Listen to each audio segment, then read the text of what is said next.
अस्सलामुअलैकुम। आज की क्लास के अंदर हम डाइल्यूट और कंसंट्रेटेड सॉल्यूशन को स्टडी करेंगे। सवाल हमारे पास है, define dilute and concentrated solution, how dilute solution is formed or prepared.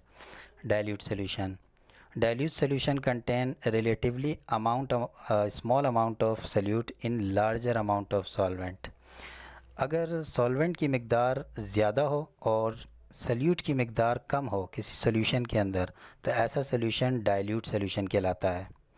Like adding water more water to a solution, जैसे कि किसी सॉल्यूशन में ज़्यादा पानी मिक्स करना।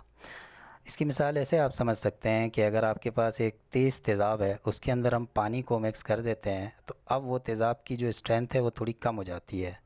तो जो हमारे पास कम स्ट्रेंथ वाला तेज़ाब बना, उसे हम डाइल्यूट सॉल्यूशन बोलेंगे, क्योंकि उसके अंदर सल्यूट की मकदार कम हो गई सॉल्वेंट से।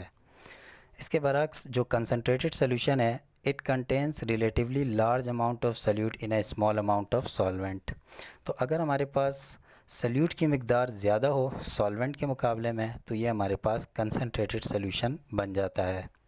प्रिपेयरिंग डाइल्यूट सॉल्यूशन, इक्विलिब्रियम के अंदर अगर concentrated solution is equal to dilute solution, तो इसके फार्मूले के लिए M1V1 इक्वल टू M2V2।